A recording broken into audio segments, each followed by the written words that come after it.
feliz sábado para você. É uma alegria poder estar aqui. Eu estive aqui nesta igreja aproximadamente 13 anos atrás, num culto de quarta-feira. E eu me lembro que a igreja hoje é outra.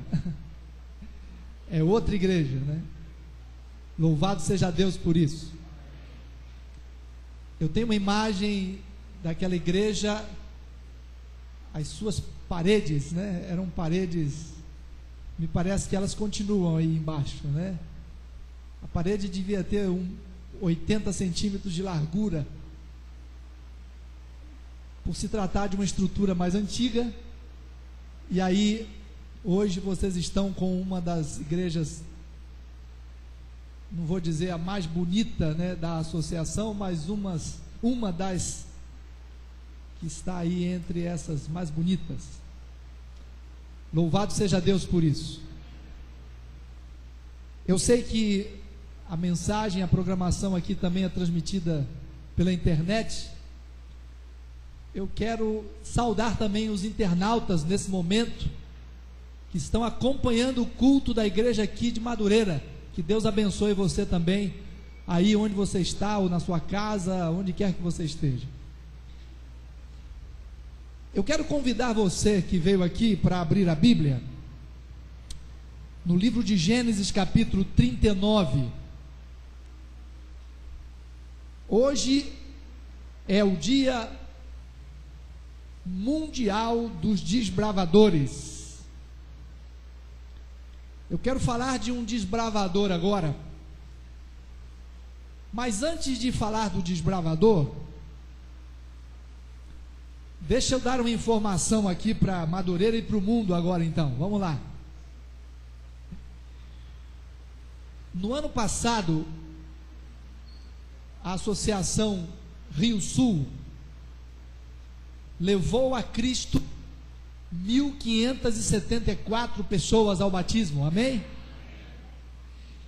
E neste ano, nós estamos desafiando cada distrito, cada igreja, cada membro da igreja. Nós estamos trabalhando, sonhando, nos esforçando pela graça de Deus, para levarmos a Cristo 1.740 pessoas. E eu gostaria de deixar aqui um desafio para esta igreja, dentro desse escopo do todo, que a igreja de Madureira também tenha dê a sua contribuição. E nós sabemos muito bem que o pastor Edson Henrique, ele está aí com um tempo de ministério, já uma experiência que pode nos ensinar muito, mas ele tem o coração no evangelismo. Nós sabemos disso e acompanhamos de longe isso. E nós louvamos a Deus porque a essa altura do ano nós estamos avançando. Louvado seja Deus por isso. Uma outra informação para a igreja: no ano passado nós conseguimos distribuir 104 mil livros, Tempo de Esperança, no ano passado. Louvado seja Deus, amém? 2010 e 2011. 2011 nós conseguimos distribuir agora no dia 9 do mês agora de abril, 350 mil livros. Nós louvamos a Deus por isso.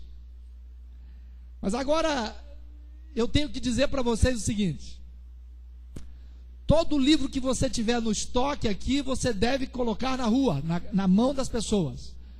Porque o livro do ano 2012, qual é o livro que vai ser o livro distribuído em 2012? A Grande Esperança. Porções do livro O Grande Conflito, ao preço de R$1, do tamanho do livro missionário. A Associação Geral, na pessoa do pastor Ted Wilson, chamou o nosso líder aqui da divisão sul-americana, o pastor Ayrton Killer e disse para ele como que nós fazemos para fazer essa distribuição desse livro, A Grande Esperança, que é o livro Grande Conflito, porções desse livro, como que nós podemos fazer para fazer essa campanha em nível mundial. Em nível mundial. E o pastor Ayrton então disse para o pastor Ted Wilson, para que a coisa dê certo, o líder tem que pegar no chifre do boi e puxar, porque aí vai o negócio. E os desbravadores conhecem o pastor Ayrton, porque ele foi líder jovem muito tempo, nosso líder na divisão sul-americana. E o pastor Ted Wilson está lançando o projeto, irmãos, para a igreja mundial. Para a igreja mundial. E eu gostaria nesse momento de deixar aqui um desafio para a igreja de Madureira. Que vocês olhem aqui para essas casas, para os bairros aqui do lado, e você aceite o desafio de colocar um livro desse na mão o máximo de pessoas possível aqui nessa região. Amém, gente? E nós, como associação, o pastor Edson ainda não sabe disso, nós estamos fazendo um desafio para a Associação Rio Sul. E o projeto é Tudo 10, Adventista 10. O que é isso? Do ano de 2012, sem contar as ofertas que nós canalizamos, nossa fidelidade nos dízimos e nas ofertas, mas nós estamos separando, queridos. Estamos fazendo esse desafio internamente, estamos conversando internamente sobre isso, e até gostaria de ouvir o seu parecer. Depois, no final do culto, você me diz o que você acha disso. Esse é um projeto porque nós estamos vivendo pertinho da volta de Jesus. E nós não podemos fazer as mesmas coisas, nós temos que fazer algo impactante com esse livro, porque é um livro para esse tempo. Tudo mostra que Jesus está voltando. E aí nós estamos fazendo o seguinte projeto: nós vamos separar 10% da entrada de um mês de 2012 para o livro. Cada obreiro, cada funcionário da igreja vai ser desafiado a separar de um mês do ano, não é todos os meses, um mês do ano, separar do seu salário 10% para canalizar para o livro missionário.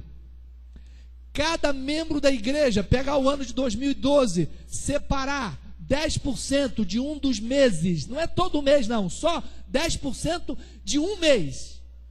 Se você ganha 10 mil reais, você vai separar então 1.000 reais para comprar 1.000 livros. Se você ganha 100 reais por mês, você vai separar então 10 reais para comprar 10 livros.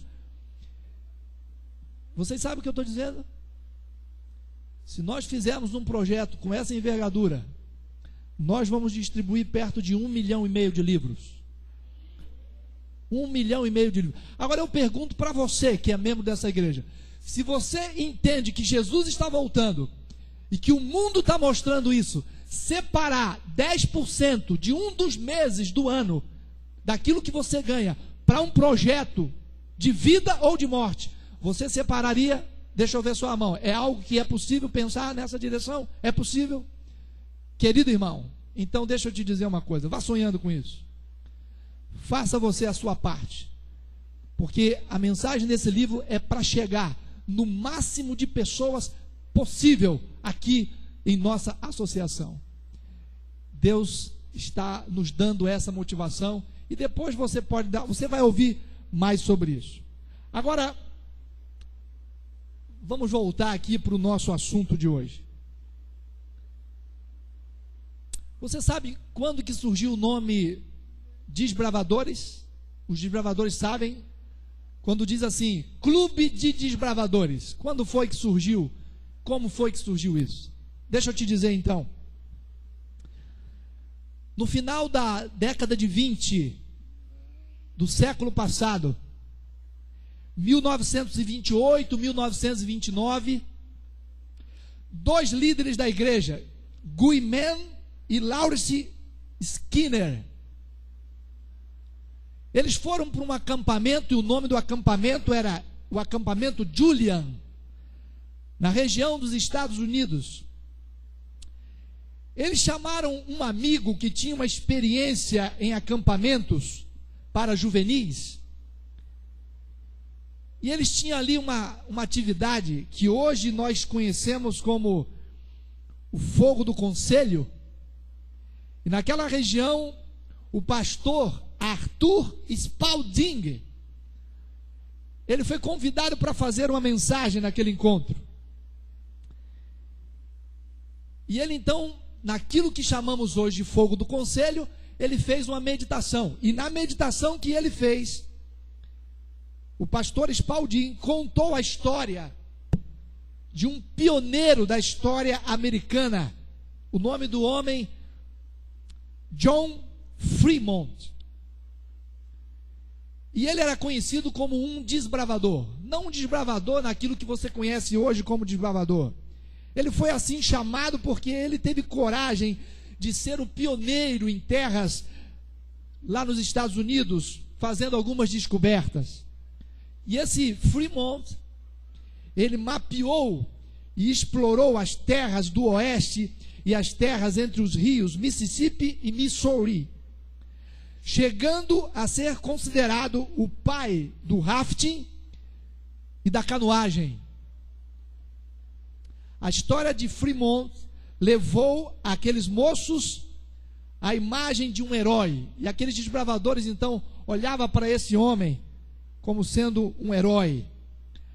Aquele acampamento passou a ser chamado então acampamento de desbravadores, por causa do Fremont. Anos mais tarde, surgiria então um clube com este nome, Clube de Desbravadores. E a partir daí, novos clubes foram surgindo, e até hoje, no Brasil e no mundo, nós temos então o Clube de Desbravadores. Nesse momento, eu quero falar para você que veio a esta igreja, você que nos acompanha também pela internet, eu quero falar para você de um desbravador. Eu quero levar você ao texto de Gênesis capítulo 41, verso 44. Olha até onde chegou esse desbravador. Capítulo 41 de Gênesis, versículo 44. Antes de ler o verso, eu não devo cometer o pecado de deixar de apresentar quem me acompanha. A minha esposa está hoje num retiro de mulheres com a igreja da Barra da Tijuca, e por isso não me acompanha. Ela é líder do Ministério da Mulher, está envolvida também no programa da igreja. Mas o meu filho Mateus está aqui comigo. Por favor, filho, fique em pé só para a igreja te conhecer. O Mateus tem 13 anos, estuda na escola adventista, foi desbravador também por um tempo. Agora, com essas nossas mudanças, ainda não está no clube, mas também aprecia o trabalho que é feito no clube, e ele hoje está me acompanhando.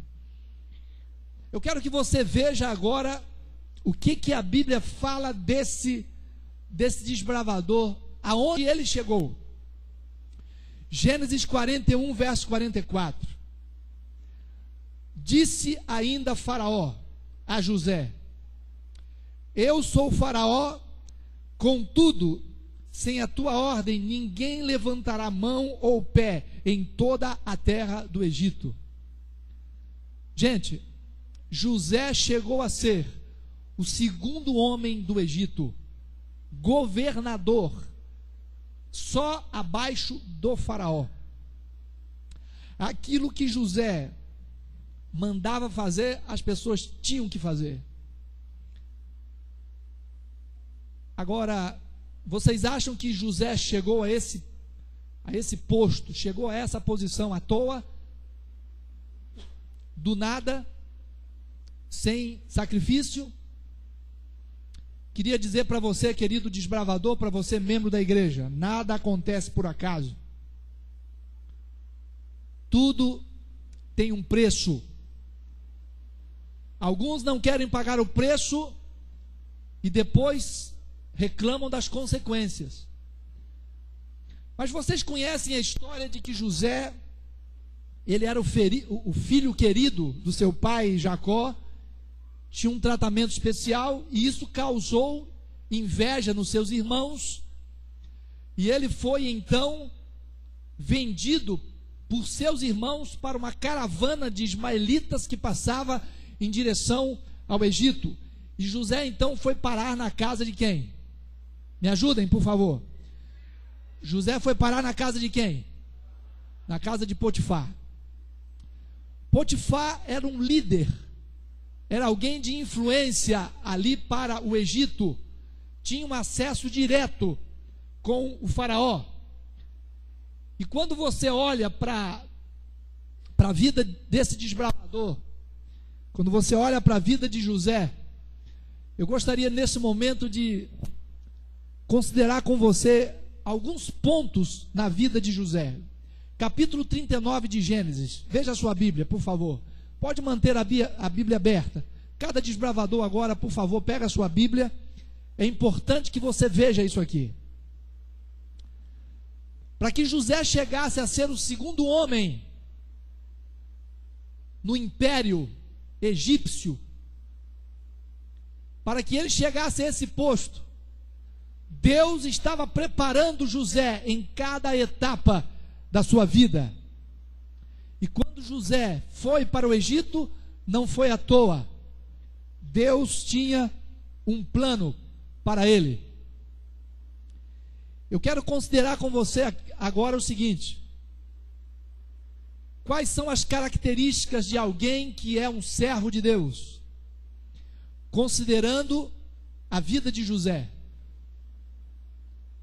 Eu acredito que se eu perguntasse para você nessa manhã de sábado, quem cuida do som aí me ajude, eu vou trocar o microfone, vou pegar o microfone com fio, ok? Eu gostaria de, nesse momento então, considerar as características de alguém que viveu como um verdadeiro desbravador. Queria confessar uma coisa para você, desbravador. Você que é líder de desbravador, você que trabalha com o clube, você que tem uma função dentro do clube. Eu tenho me sentido muito feliz. Eu trabalhei com JA, com jovens, 2 anos, vesti essa farda de líder. Mesmo depois de deixar a função, eu continuei usando a minha farda, e até hoje eu me sinto parte desse trabalho bonito dos desbravadores. Mas eu queria dizer para vocês que eu tenho que dizer para você que alguns desbravadores envergonham a sua farda.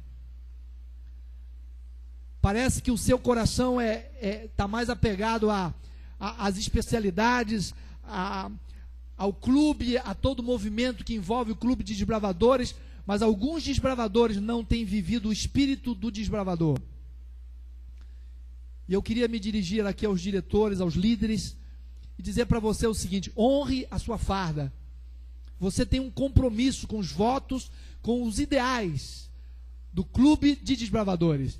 E eu quero falar para você agora desse desbravador, que a Bíblia fala, embora ele não usasse a farda naquela época, mas ele teve o direito de muitas especialidades que você gostaria de ter, você gostaria de usar na sua faixa. Primeira característica de um desbravador, olha só, quando José foi para a casa de Potifar, e quando ele chegou ali, vocês conhecem a história. Um dos primeiros detalhes que me chama a atenção aparece aí no verso 3, capítulo 39 de Gênesis, versículo 3. Olha o que diz a sua Bíblia aí. Vendo Potifar. O que diz aí a Bíblia? Me ajudem, por favor.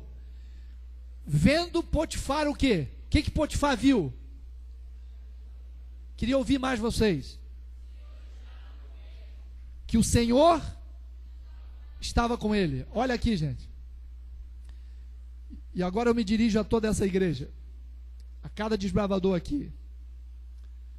A Bíblia diz assim: vendo o seu Senhor, vendo Potifar, que o Senhor era com José. José não precisava dizer para as pessoas que ele era um seguidor do Deus vivo. José não precisava dizer para Potifar: olha, o Senhor é comigo. José não precisava dizer que ele era um cristão. José não precisava colocar nos holofotes que ele era um crente. A Bíblia diz o seguinte: vendo Potifar que o Senhor era com ele. Ou seja, quem olhava para José via que ele era alguém que seguia os caminhos do Senhor. Aqui está então a primeira lição, a primeira característica de um verdadeiro desbravador, de um verdadeiro servo de Deus, de um verdadeiro seguidor dos caminhos do Senhor. Será que com a minha vida, o meu jeito de me comportar dentro da escola, meu jeito de me comportar no meu ambiente de trabalho, quando eu estou junto das pessoas, será que eu preciso dizer para elas: olha, eu sou um cristão, eu sou um seguidor da igreja de Deus nessa terra? Será que eu preciso dizer isso? Ou as pessoas, quando olham para mim, elas percebem que eu vivo aquilo que eu estou dizendo? Me impressiona quando a Bíblia diz aqui no versículo 3 assim: vendo Potifar que o Senhor era com ele. Ou seja, Potifar olhou para José e via nele alguém que era de Deus. As pessoas quando olham para você, as pessoas quando param para te observar, o que vê em você? As pessoas percebem que você é uma mulher de Deus, que você é um homem de Deus. Aquela música que você ouve é uma música que um servo de Deus ouve. Aquele palavreado que você usa é um palavreado que o Senhor aprova. O teu jeito de namorar é um jeito que o Senhor Deus está com você. O teu jeito de brincar é um jeito que Deus olha para você e diz: esse é meu servo. Olha o que a Bíblia diz. A Bíblia diz que quando Potifar olhou para José, olhava para ele e via que o Senhor era com ele. Tem dois personagens na Bíblia que me impressionam muito. Um desses aí é o José, o outro é Daniel. Você que veio à igreja hoje, eu queria perguntar para você: quando as pessoas olham para você, como que elas veem você? O teu jeito de viver, teu jeito de tratar, teu jeito de falar das pessoas, a sua honestidade no seu trabalho, quando você trata as pessoas. Você conhece gente, você conhece pessoas que quando elas passam, alguém olha e diz assim: ali vai uma pessoa honesta, uma pessoa íntegra, uma pessoa dedicada a Deus. Você conhece gente assim? Eu conheço. Agora, se você me perguntar assim: pastor, você conhece alguém que quando passa, você olha para ele e diz assim: ali vai um caloteiro, ele compra e não paga ninguém. Ali vai alguém que vive falando mal da vida dos outros. Ali vai alguém que só sabe chorar e reclamar da vida. A vida é uma lástima. Vive churumingando e reclamando de tudo, de todos. Quando a Bíblia diz aqui, queridos, vendo Potifar que o Senhor era com ele, eu fico me perguntando o que as pessoas veem no Luiz Mário.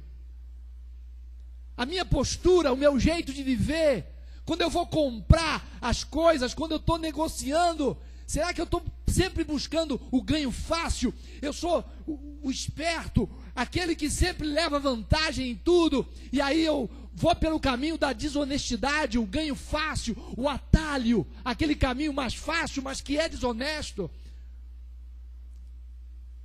O que as pessoas veem no Luiz Mário? E quando eu falo para você, que responsabilidade. E eu sempre digo assim, irmãos, e principalmente quando eu estou pregando e meu filho está me ouvindo. Porque se tem alguém que me conhece, esse é o meu menino. Ele me conhece dentro de casa, ele sabe quem eu sou. Porque parecer um cristão para vocês aqui é muito fácil, é ou não é? Colocar um paletó, uma gravatinha, vir para cá com a Bíblia na mão e parecer um bom cristão, isso é muito fácil. Agora, o que o meu filho vê no pai dentro de casa? Quando eu ligo a minha televisão, o Senhor é comigo quando eu ligo a minha televisão para assistir os programas, será que ele me vê como alguém referência nesse aspecto? Ou às vezes eu chego para ele e digo, filho, isso aqui só o pai pode assistir, você não pode, você é pequeno ainda, papai pode ver porque é grande, mas você não. Tem gente que faz isso, né? Acha que está enganando o filho, acha que está fazendo algo certo.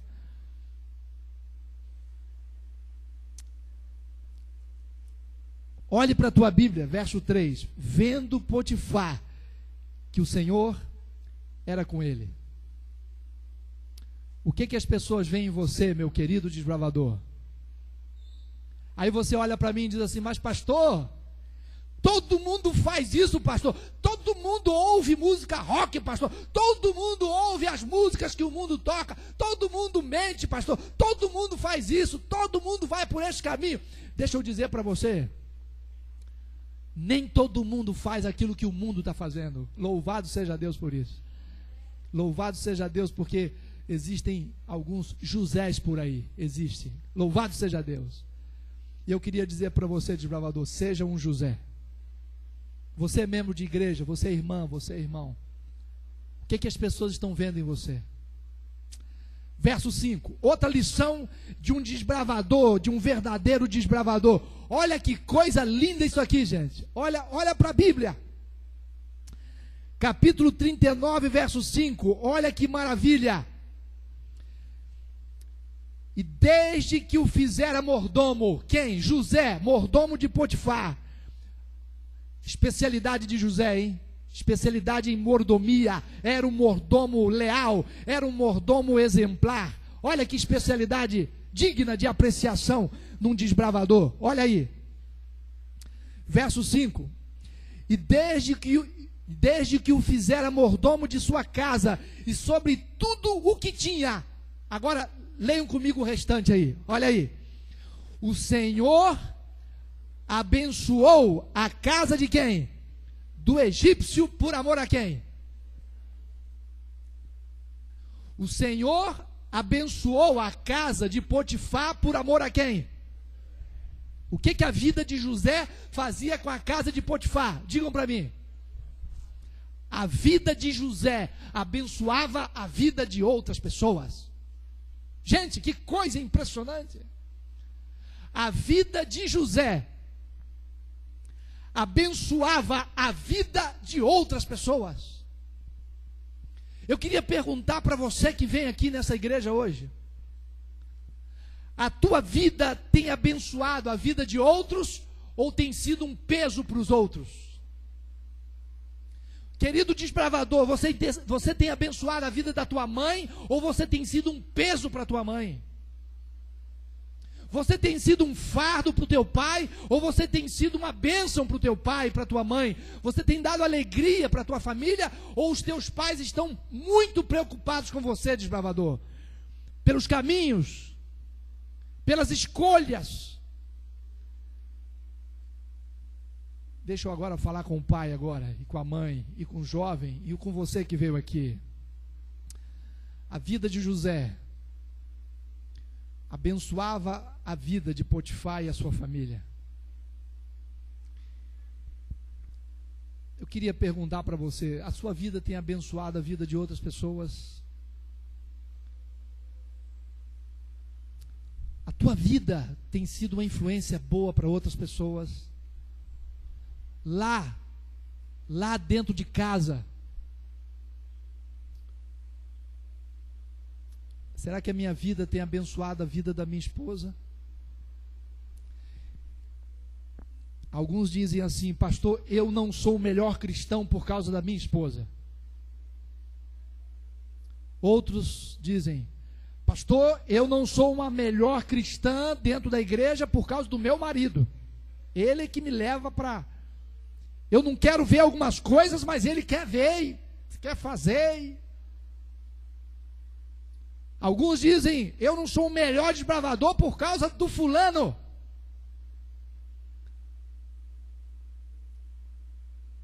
Você que está me ouvindo agora, jovem, idoso, não importa quem você seja, você que está ouvindo agora a palavra de Deus, a sua vida tem abençoado a vida de outras pessoas?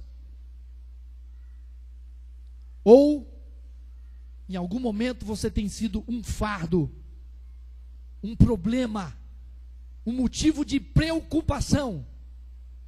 Quantas vezes nós temos que nos deparar com situações desse tipo? Mas a primeira aplicação aqui, gente, é para a minha vida. Hoje, na função que Deus tem dado para nós, eu deveria me perguntar: a minha vida tem abençoado a vida das pessoas? Pensa nisso aí. Deixa eu caminhar para terminar já as considerações. Características de um verdadeiro desbravador. Capítulo 39, veja aí. Capítulo 39, verso 8 agora. Verso 8. Você conhece a história. Ele estava na casa de Potifar. E vou dizer uma coisa para você. José era um jovem bonito. Era bonito. Ele passava e parava, todo mundo. Mas você sabe de uma coisa: beleza tem o seu preço também. E se você não é tão bonito assim, talvez você tenha que agradecer a Deus às vezes. É verdade, é verdade. Porque a beleza de José criou um tipo de tentação que quem não é muito bonito não tem.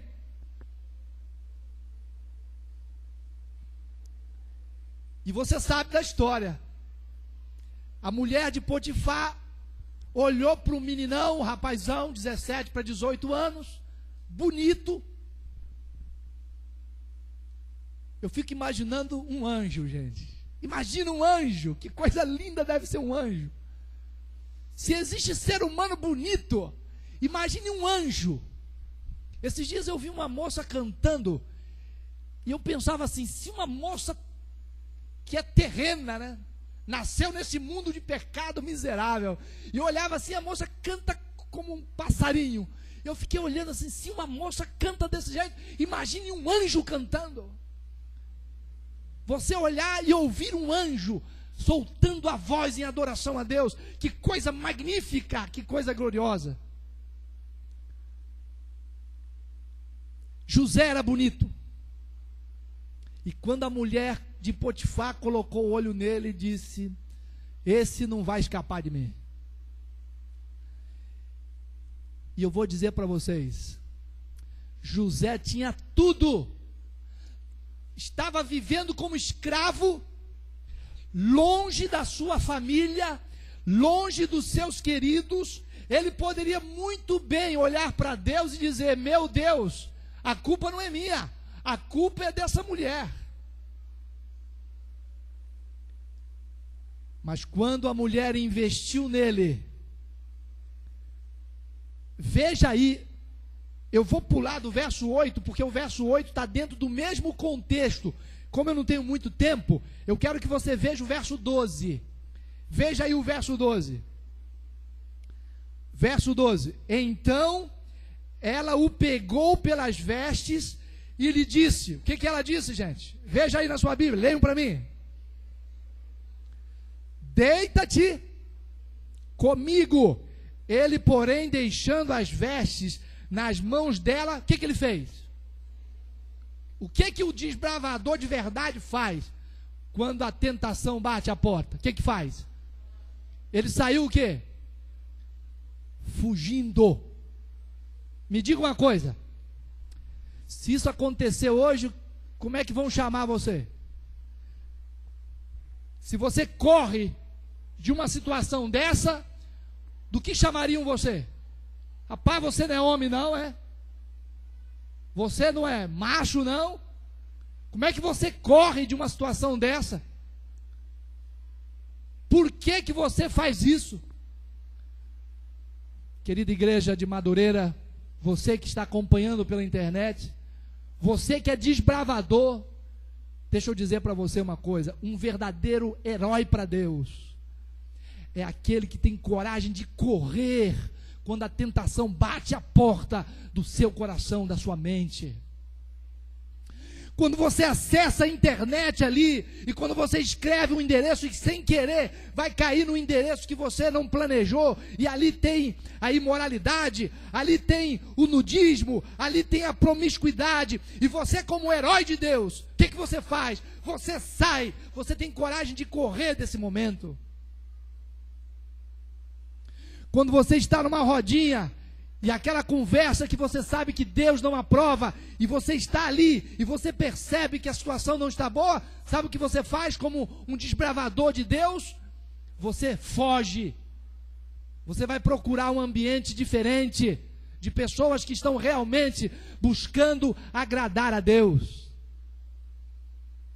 Sabe o que José fez quando a tentação bateu forte? Ele fugiu. Sabe o que vão chamar você?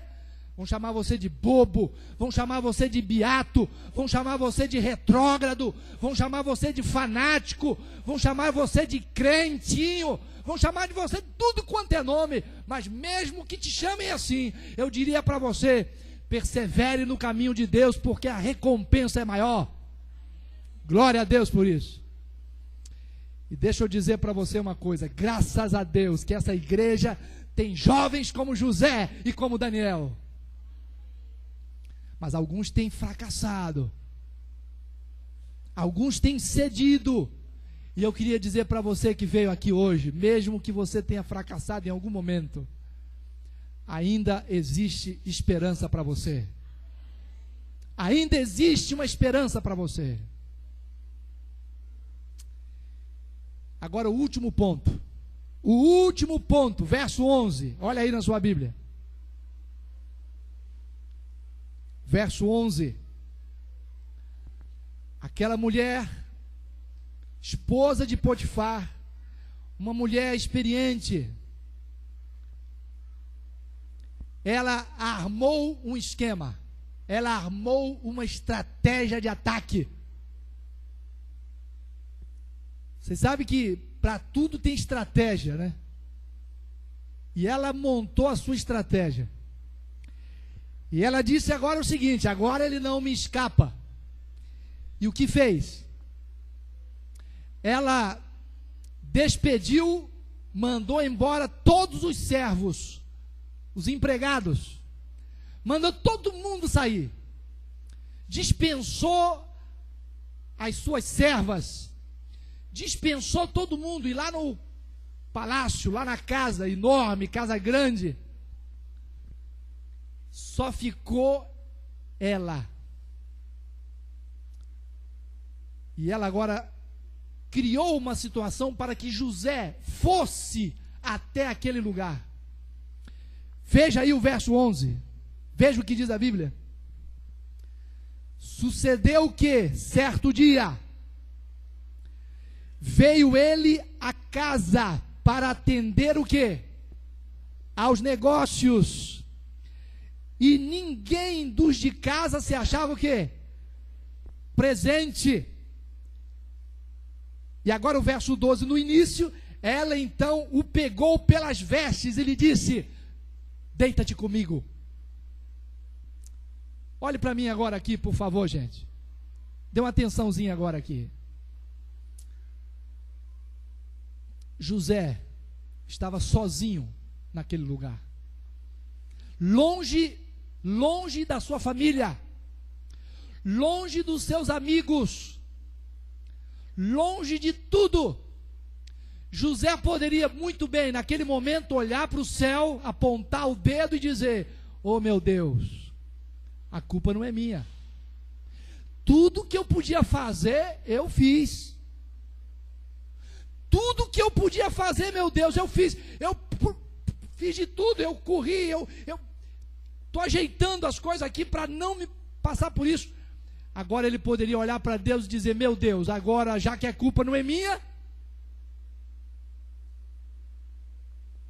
e ele poderia dizer assim: Senhor, não tem ninguém vendo, porque só tinha ele e ela, só tinha ele e a mulher.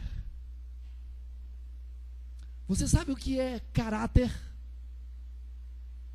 Deixa eu te dizer nessa manhã o que é caráter. Caráter não é aquilo que você faz quando todo mundo está vendo você. Porque quando todo mundo está vendo você, você tenta enganar, você tenta ludibriar, você tenta mostrar às vezes o que não é verdade, você tenta impressionar de alguma forma. Mas sabe o que é o caráter? Caráter é aquilo que você faz quando ninguém está te vendo. É quando você está sozinho, ali você revela quem você é de fato. Naquele momento, José estava sendo desafiado a mostrar quem ele era de verdade, quando ninguém estava vendo, quando ele poderia acusar Deus, ele poderia acusar a sua família, ele poderia acusar a mulher, poderia acusar Potifar, poderia acusar quem quer que ele quisesse. Mas naquele momento, José, sozinho, ele preferiu ir para a prisão, passar 2 anos na prisão, por ser fiel a Deus. Quando você está sozinho, ali você mostra quem você é, desbravador. Quando você fecha a porta do seu quarto, a sua mãe não está vendo. Quando você está com o seu fone no ouvido e ninguém está ouvindo aquilo que você está ouvindo, ali você mostra quem você é.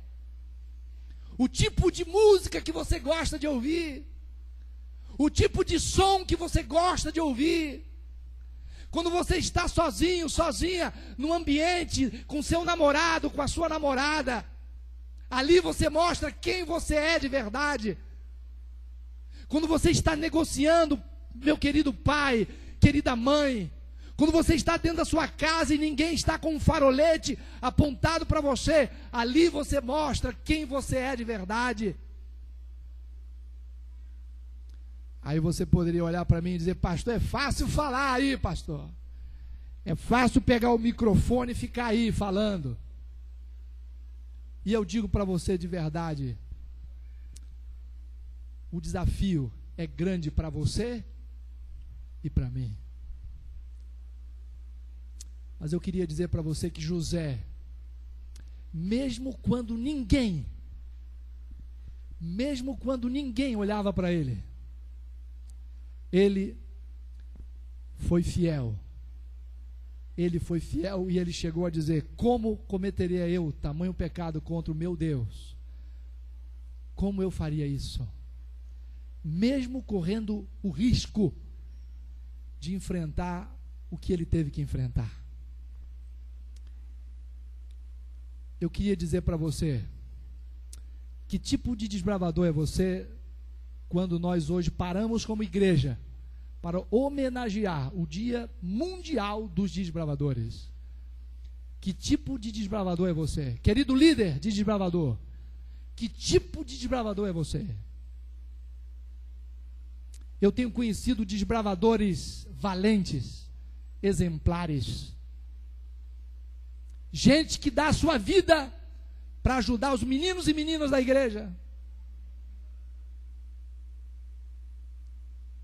Mas eu gostaria de dizer para você que eu tenho conhecido alguns desbravadores que têm desonrado a farda, sendo uma vergonha, se aproveitando dos meninos e meninas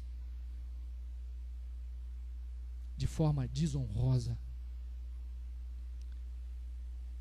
Eu queria perguntar para você: você não gostaria de dizer nessa manhã de sábado: meu Deus, me ajuda a ser um desbravador ao estilo de José, que não tenha medo de correr da tentação, que não tenha medo de ser, quando ninguém está olhando, mesmo ali sozinho, que ali eu tenha coragem de me posicionar do lado da verdade, do lado do que é certo. eu gostaria nessa manhã de me comprometer junto com você, de buscar melhorar, sendo um desbravador mais leal aos votos, aos ideais do clube de desbravadores. Quantos desbravadores nessa manhã gostariam de, junto comigo, dizer: pastor, eu quero me comprometer de ser leal a Deus, como viver os ideais do clube de desbravadores. Se você é desbravador, gostaria de dizer isso para Deus, mas eu vou te falar uma coisa: não fique em pé para me impressionar, não. Mas se você, diante de Deus, gostaria de dizer: meu Deus, ajuda-me a ser um desbravador segundo os seus ideais, vivendo de acordo com a tua vontade. Se você aceita o desafio de buscar esse ideal, fique em pé, desbravador. Eu quero fazer uma oração por você.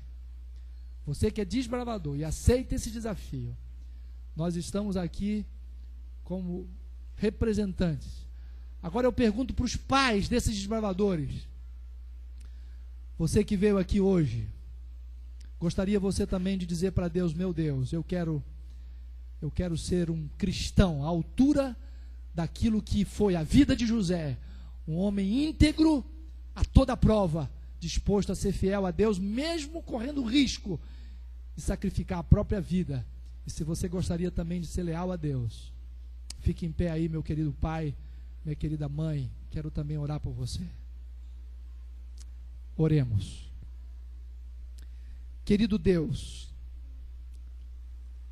lá nos idos de 1928 e 29, estava surgindo esse departamento tão importante da igreja, o Clube de Desbravadores.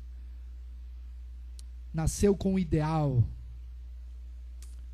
de preparar meninos e meninas para o teu reino, juvenis, adolescentes, jovens. Ó Deus, falamos um pouquinho agora sobre a vida desse desbravador José, que foi fiel ao Senhor, que foi fiel aos votos de fidelidade ao Senhor Deus, sacrificando a própria vida por amor à verdade. Nos ajude, ó Deus, nos ajude a sermos e vivermos aquilo que pregamos nessa manhã. Em nome de Jesus. Amém. Amém. Pode sentar.